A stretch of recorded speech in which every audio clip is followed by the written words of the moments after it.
First things first, I hope that everybody's having a great Saturday. I hope everybody's doing well. We're very much nearing the final for the Nations League between Spain and Portugal. And so I hope you guys, once again, do enjoy your guys' Saturday and also your guys' Sunday. And I hope everybody here is doing very well. So in today's video, I do want to speak about Frenkie de Jong and his contract situation with Barcelona, and then speak about Ter Stegen, because there has been a lot of noise in regards to what Barcelona want to do with Ter Stegen. So let's talk about Frenkie de Jong first. What is happening?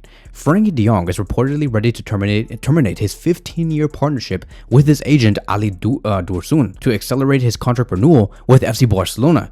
His contract does run out in the summer of 2026, which is 1 year from right now. And with just 1 year left as of next summer, both he and the club are under pressure to sort out a new deal quickly.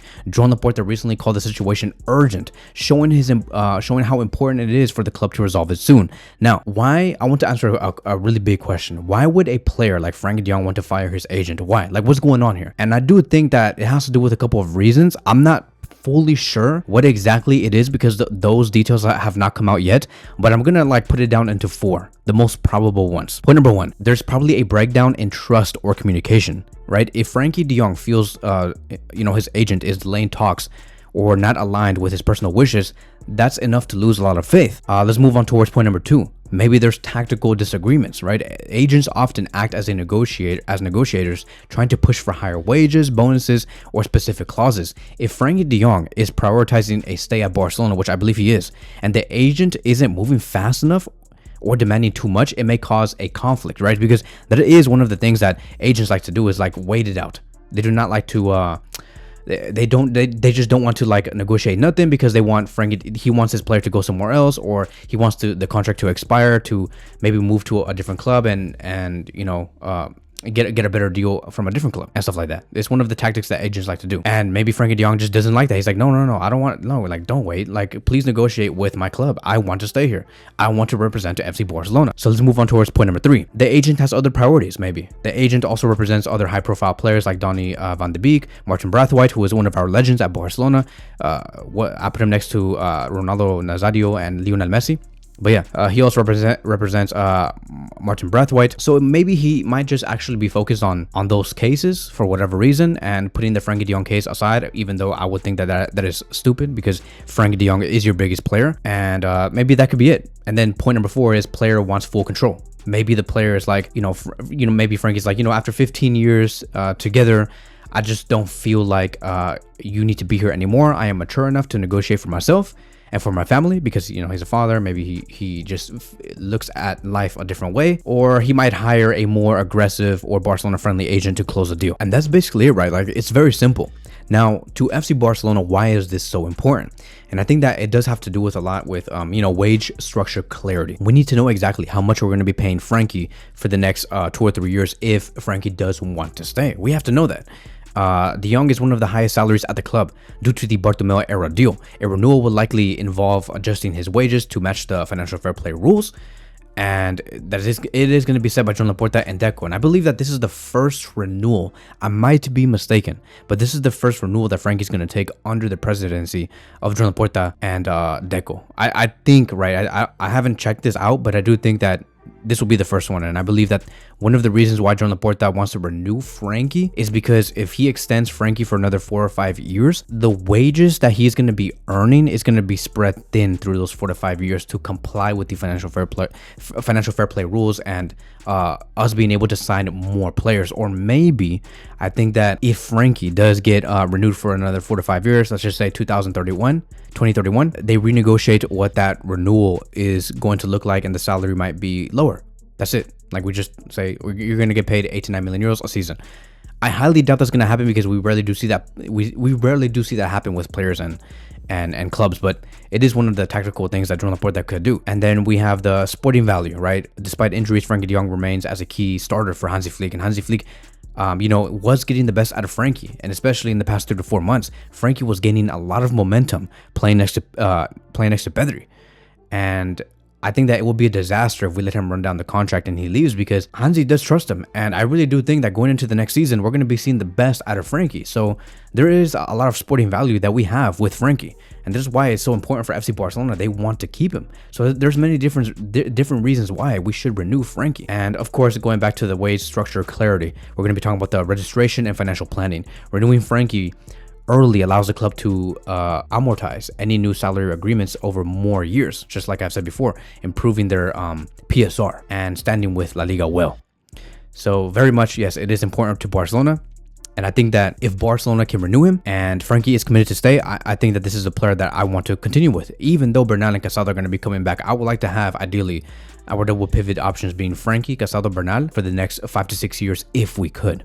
So now let's move on towards the next conversation and speak about Marc-Andre Ter Stegen, because it says here, according to Ferran Correas, that Barcelona plans to meet with Ter Stegen to discuss offering him next season's wages in exchange for a letter of freedom, allowing him to leave and join any club for free. However, reaching an agreement will be challenging.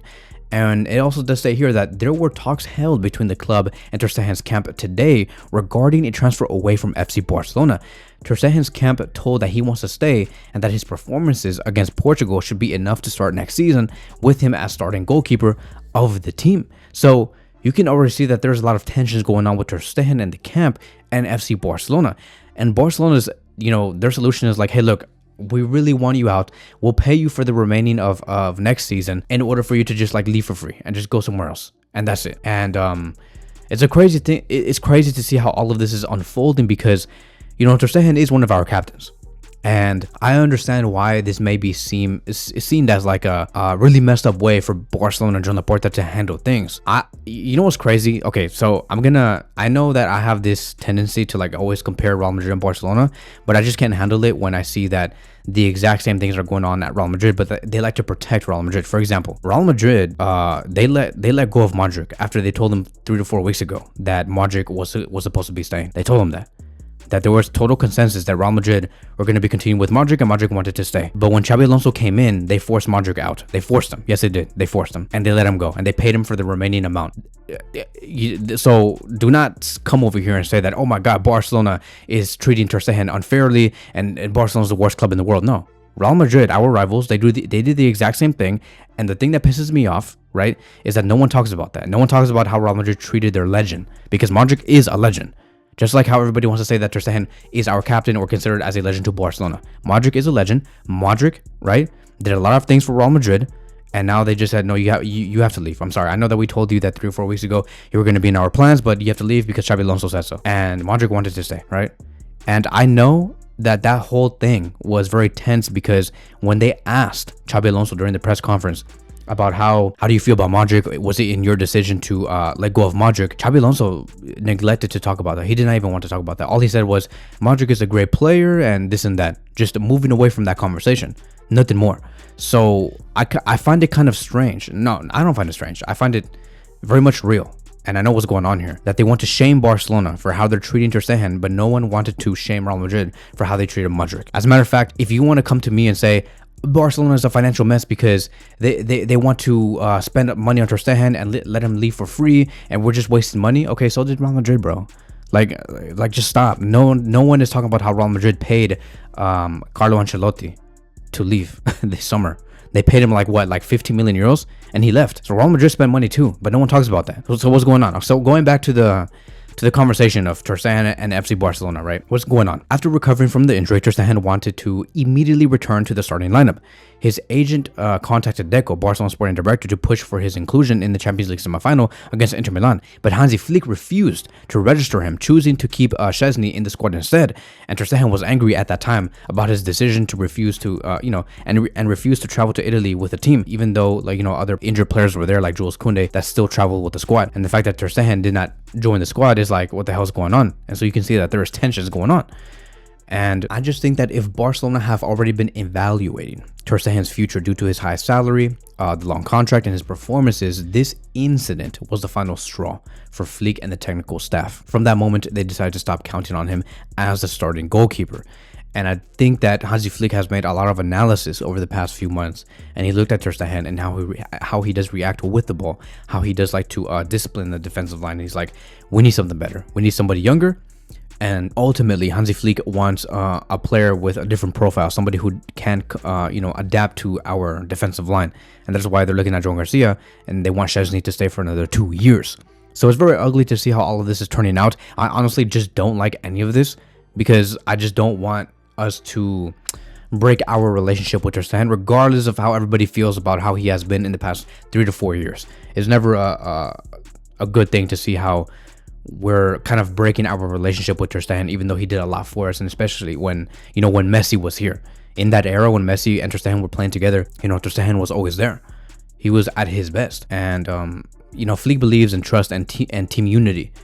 And that's more important than anything else. And if he believes that having Joan Garcia and Szczęsny should be our main options for the goalkeeper position to allow for us to have team unity, then so be it. Like, I don't know what else to say. Like, is this Ter Stegen FC or is this Hansi Flick's team? And the fact that FC Barcelona are willing to pay Ter Stegen to, pay the remaining salary so he can leave for free, it goes to show that I don't even think Barcelona see how they can sell the player for a certain amount. I don't even think that Barcelona see that. They're desperate to let him go. They really want him out.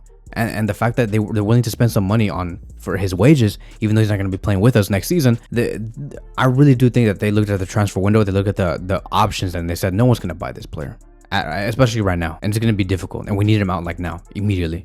So this situation reflects on a shift in power at Barcelona, in my opinion, where decisions are no longer based on reputation, but on discipline, teamwork, and Flick's vision for a new era. And that is it, right? That is going to be wrapping up today's video. Thank you guys so much for watching, and I will see you guys in the next one.